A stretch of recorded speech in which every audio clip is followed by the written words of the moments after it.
Hello friends and welcome. Today I want to talk about why you might see players drop their items before healing and give you a couple tricks to do so quickly yourself as well, because it is good to do even if you don't understand why it works at all. If you're an experienced Dota 2 player, you may already know this mechanic. Feel free to skip ahead to the tricks, but it's not obvious at all to new players and beginners. I get this question a lot, so here we are. First of all, like I said, you don't need to know why it works. Let me just demonstrate that it does. So we've got two Omni Knights here, and let's have them take some damage. Oh, that was a little too much. All right, there we go. So both these Omni Knights have taken some damage. They've got the same items and stats, so just about the same health, one difference. That's good enough. On this left Omni Knight, let's go ahead and just heal. Without dropping our drums, we now get to about 670 health. On this right side, we are at 369. Let's go ahead and drop our drums first, and you'll see that our health decreases, but the actual bar didn't move because the percentage is staying the same. I'll show you that again. See how when I pick up the drums, it goes up, but the bar stays the same. So let's go ahead and heal now, bringing us up to 638 health. This guy on the right, 686. So whoa, wait, we're less. Why are we doing this? Well, we just got to pick up our drums, and then boom, now we're actually at 730 health, and this guy's at 690. So 40 free mana. I know, crazy. This also applies to mana. So we have Arcane Boots and a Philosopher's Stone on both of them, and they've been mana burned, so they're at pretty much no mana. So on this left side, let's go ahead and just use our Arcane Boots, bringing us up to 190 just about. And on the left side, let's go ahead and drop our Philosopher's Stone first. Use our Arcane Boots. You'll see we're at 187 because this heals a 175 mana, restores, I guess. But now we pick up our Philosopher's Stone. Again, this bar does not shift at all, but the total amount does, up to 239, whereas this guy is about 192. Again, about 40, 50 extra mana, pretty crazy. That is a free Hammer of Purity, half the spell of Heavenly Grace, half the cost of Purification, very useful. A lesser known application of this is just your natural HP and mana regen. So you can actually affect your mana pool this way too. Let's go ahead and backpack these for the Omni Knight on the right compared to the one on the left. Let's just leave him in there. You have to be careful on this one though. For the flat amounts of heal, you can drop Strength and Intelligence because it's a small amount of time, it doesn't really matter. But Strength and Intelligence actually do affect your passive HP and mana regen. So if you drop those for long periods of time, it's actually not beneficial. But there are items like Philosopher's Stone, Energy Booster, Vitality Booster, things that just affect your mana and health pool without actually affecting your HP regen. So let's go ahead and just wait a little longer. And let's see, on this left side, we have gained 139 mana from our 1.8 mana regen. And although we have the exact same 1.8 mana regen, by manipulating our mana pool, by backpacking these items for a period of time, you can see we're actually at 252 mana, pretty nifty. If you want to know why this works, we're going to have to do a little bit of math, you nerds. So 800 HP hero, let's say, and you pick up these Drums of Endurance, that's 7 extra strength, that's going to bring us to 140 HP, so now we're at 940 HP total. Let's say you're going to use a fully charged wand, which is essentially a 300 HP heal. So, someone's talking shit about your waifu, and you got in a fight, you took some damage. We're at 400 HP out of 940 with our drums, and we're not going to drop them in this case. We use our wand, which brings us to 700 HP out of 940, and that puts us at 74% roughly of our total health pool. Let's now drop our items instead. So, we have the same amount of health to start with our drums, and when we drop our drums, the game is not going to just keep you at 400 HP.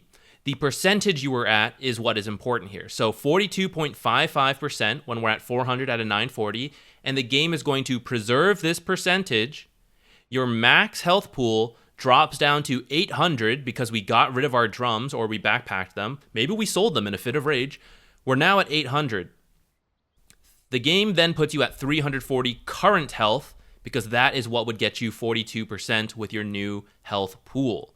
We then use our wand, which is still a 300 heal because it doesn't matter how much our health pool was. We were just getting a 300 HP heal, and that puts us at 640. So without our drums, this 640 health is 80% just about.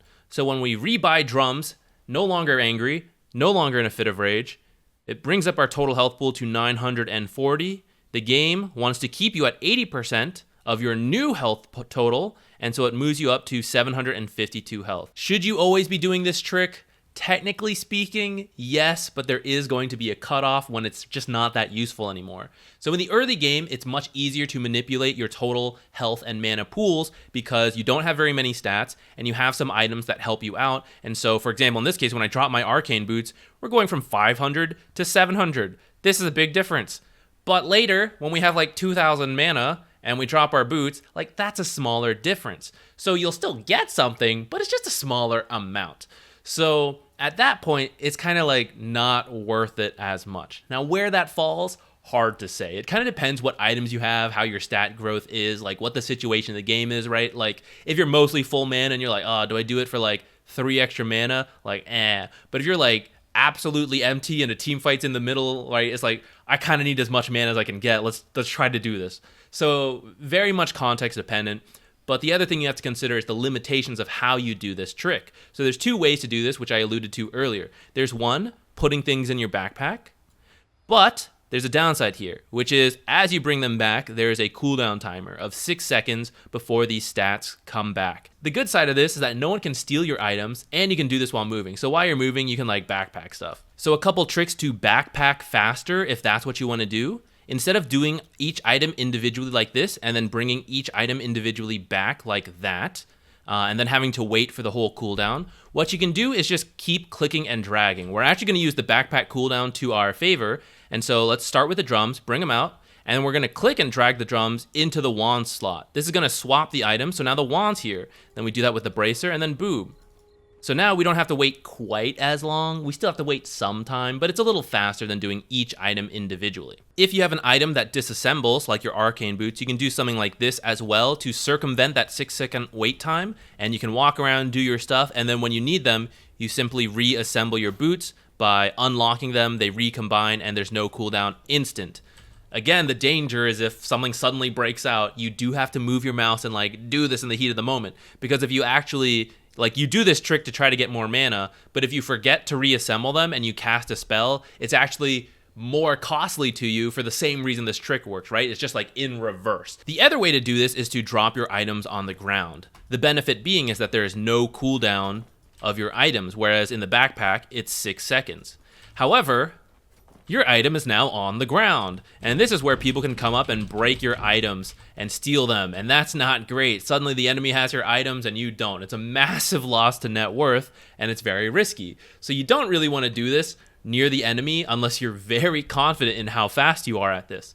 But again, the benefit is that you get your items instantly. So a couple tricks to do this faster, rather than individually move your items like this, one at a time, far on the screen, you are going to have to move them one at a time, but you can do it closer. So move your screen something like this so that you don't have to move your mouse as far, and you can just quickly do something like this. Pick them all up. You can also shift click. So let's say a fight is breaking out over here, and I need mana before I get there. So what I'm going to do, I'm going to press and hold shift, and I'm going to click and drag all my items to the same spot.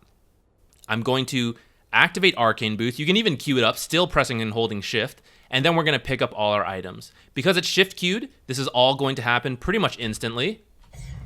And then you just right click your items back up. If you want more math examples, go check out my old video on tread switching. It is the exact same principle, but with swapping your tread instead of dropping items. There's also tips and tricks there on how to learn to do that if you need it.